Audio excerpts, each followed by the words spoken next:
साथियों, मैं डॉक्टर आनंद कुमार गुप्ता, चिकित्सा अधिकारी बलरामपुर अस्पताल लखनऊ। मैं आज आपसे आजकल डेंगू फीवर के जो फैला हुआ है इसके बारे में चर्चा करना चाहूँगा। ये डेंगू फीवर, जिसका सही उच्चारण डेंगी फीवर है, डेंगू वायरस से संक्रमित मादा एडीज इजिप्टाई मच्छर के असंक्रमित मानव को काटने से फैलता है। डेंगू फीवर का जो ये वायरस है ये फ्लेविविरिडी फैमिली का होता है और ये कोरोना वायरस की तरह सिंगल स्टैंडर्ड आरएनए वायरस है।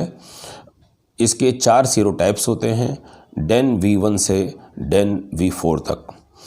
एडिस मच्छर ज़्यादातर सुबह और शाम में काटता है, जबकि मलेरिया को फैलाने वाला क्यूलेक्स मच्छर ज़्यादातर देर शाम से रात में काटता है। डेंगू फीवर वायरस जनित है, जबकि मलेरिया एक प्रोटोजोवन प्लाज्मोडियम द्वारा फैलता है, कारण बनता है।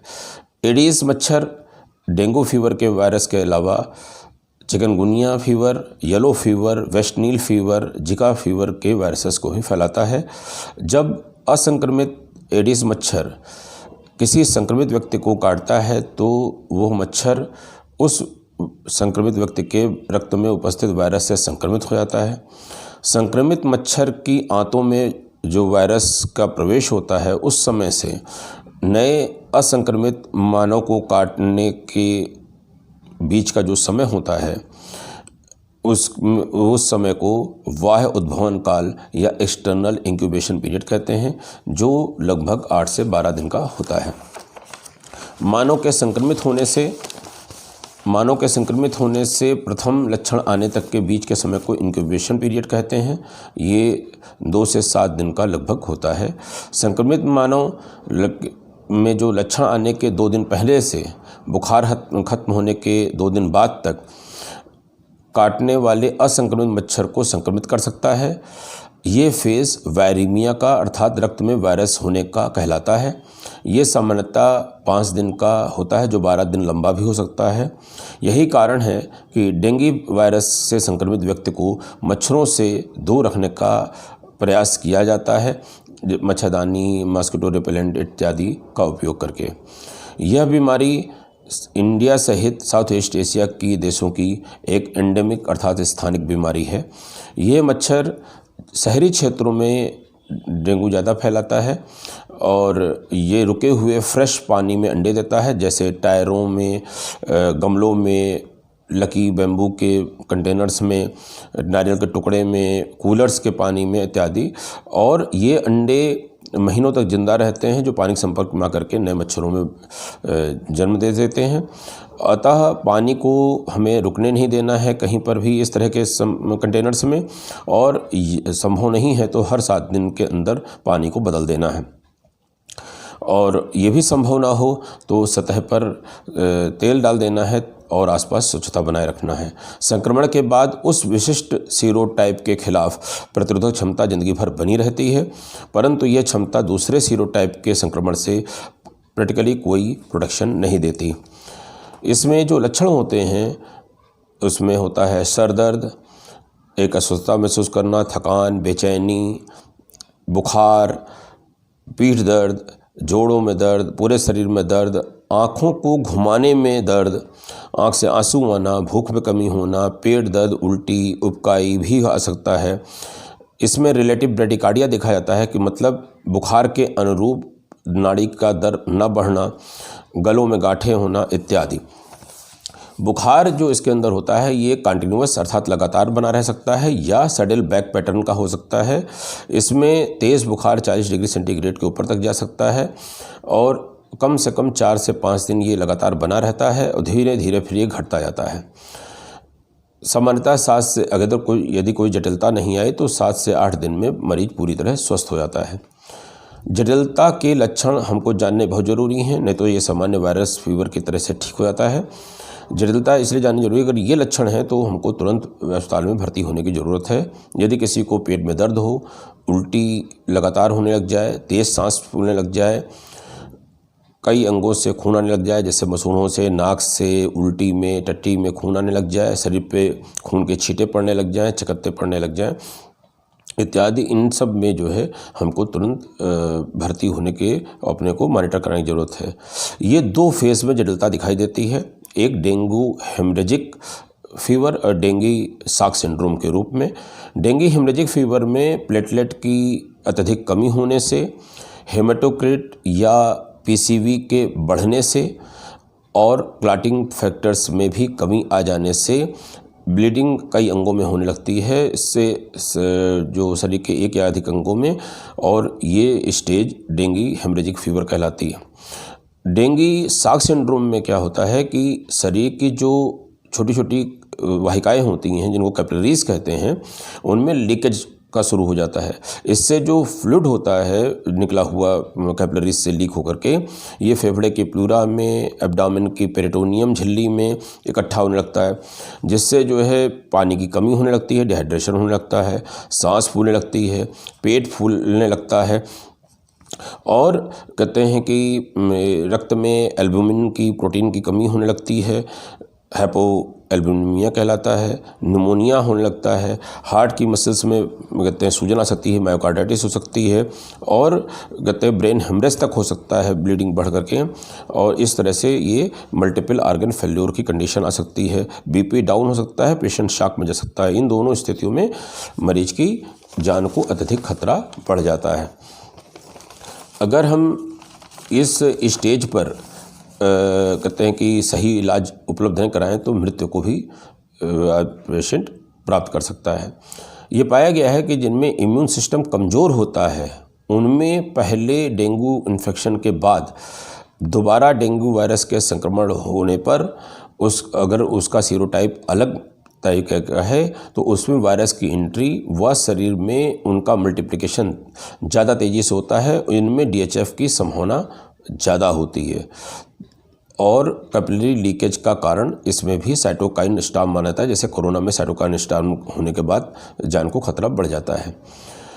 यदि हमें मतलब पहली बार तो हम कभी मच्छरों से काटने से बचा सकते हैं, तो मलेरिया, डेंगू, तरह तरह के जो मलेरिया पैरासाइट्स को लेने वाले और इन वायरसेस को कैरी करने वाले मच्छर हैं, इन सब से बचें, और डेंगू अगर एक बार हो भी गया है तो आगे बचते रहें, नहीं तो कहते हैं कि हमारी अगली बार का डेंगू हमारी जान को खतरा बढ़ा सकता है।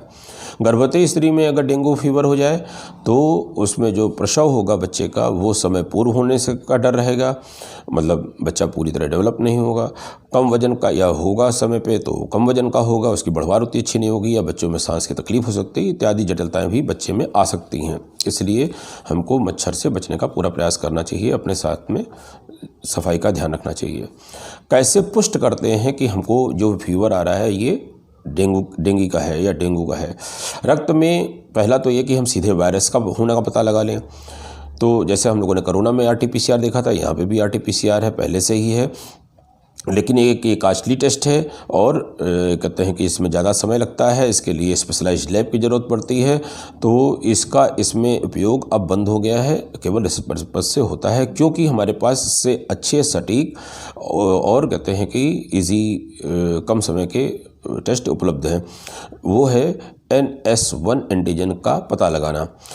ये एक रैपिड डायग्नोस्टिक किट होती है जिसमें कहते हैं कि 20 मिनट के अंदर हम वायरस के NS1 एंटीजन की उपस्थिति को पता लगा लेते हैं, और ये कहते हैं कि सरल और सस्ता और तुरंत पता लग जाने वाला टेस्ट है कि हाँ हमको डेंगू फीवर का संक्रमण हुआ है या नहीं हुआ। साथ ही हम डेंगू वायरस के एंटीजन के खिलाफ रक्त में जो एंटीबॉडीज़ बन जाती हैं उनकी भी उपस्थिति से हम जान सकते हैं कि हमको संक्रमण हुआ कि नहीं हुआ।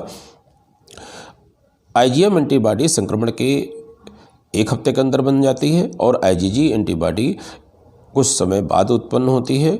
IgM पॉजिटिव होने का अर्थ ये है कि अभी ये रीसेंट इन्फेक्शन है, हाल में ही संक्रमण हुआ है, और ये IgM antibody on and average 2 से 6 महीने बनी रहती है।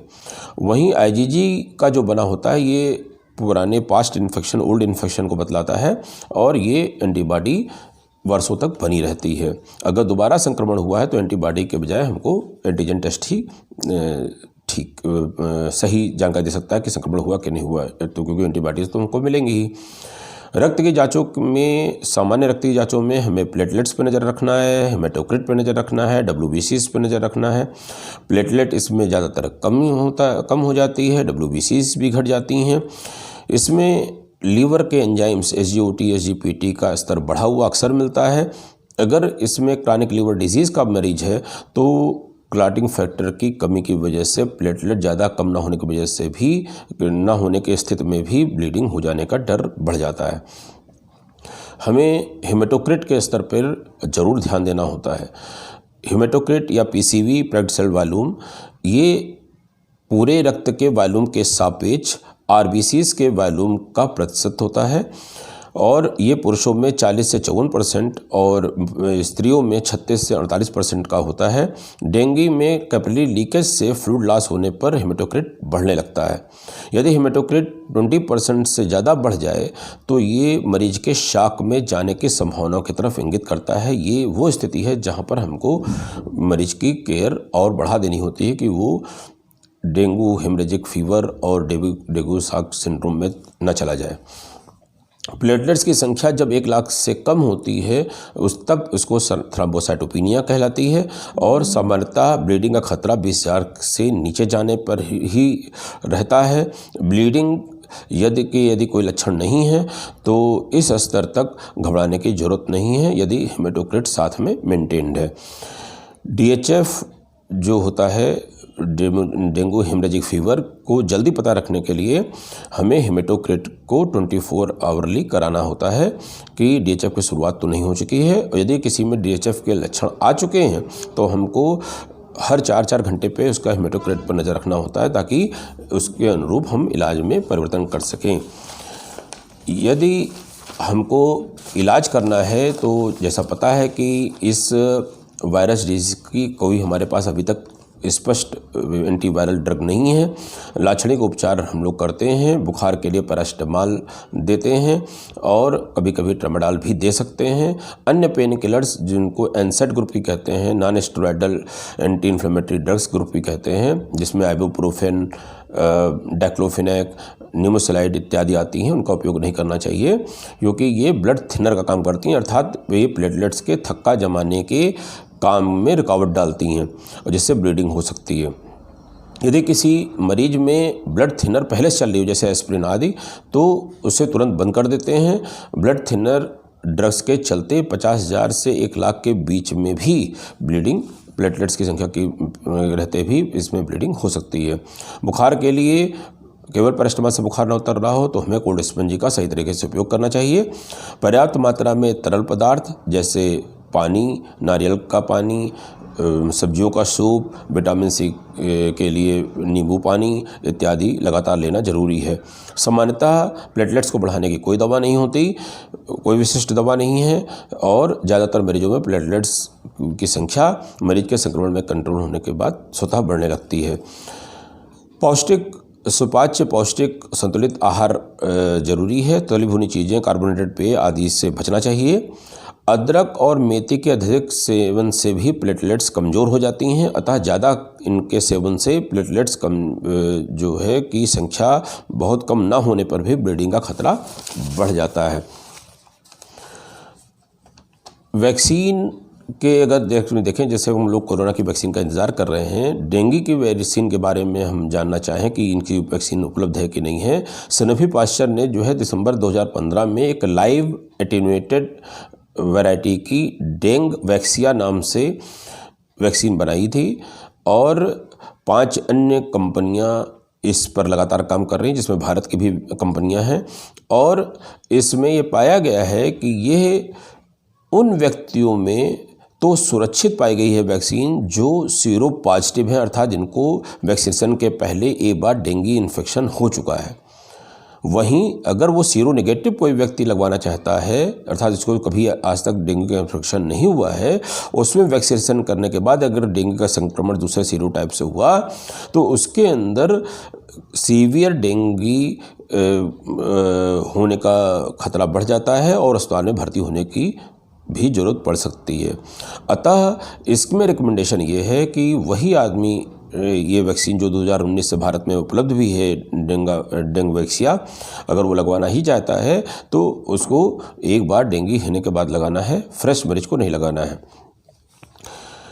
बचाव कैसे कर सकते हैं डेंगू होने से? एक तो जितने भी डेंगू मरीज डायग्नोज हो गए उनको 1 हफ्ते तक कम से कम मॉस्किटो बाइट से बचने के लिए, ताकि नए मच्छर संक्रमित ना हो, मच्छरदानी का उपयोग और कहते हैं कि मॉस्किटो रिपेलेंट का उपयोग जो भी अच्छा से अच्छा कर सकते हैं, जाकि चेन टूट सके, नए मच्छर संक्रमित ना हो। मच्छरों की प्रजनन स्थल को अगर हम कहते हैं कि डिस्ट्रॉय कर दें, जैसे कहते हैं कि मनुष्य निर्मित जितने कंटेनर्स हैं उनका पानी न रुकने दें, अगर पानी रोकना संभव नहीं है तो उसको जो है कहते हैं कि 1 हफ्ते में बदल दें, और या कहते हैं कि उस पर तेल डाल दें, और आसपास में स्वच्छता बनाए रखें, सॉलिड वेस्ट अर्थात ठोस अपशिष्ट का निस्तारण सही तरीके से करते रहें। तो अगर इन सब का उपयोग करते हैं तो हम जो है डेंगू फीवर के वायरस से बच सकते हैं, डेंगू मच्छरों के काटने से बचा करके। व्यक्ति और परिवार के स्तर पे हमें क्या करना है कि हम अपने घरों में कहते हैं कि इंटैक्ट जालीदार दरवाजे खिड़कियाँ रख सकते हैं, ताकि हवा आए लेकिन मच्छर प्रवेश न करने पाएँ। शाम में ही दरवाजे बंद कर लें, वो भी ज़्यादातर कहते हैं कि सुबह और शाम में मच्छरों का प्रवेश घर में ज़्यादा होता है।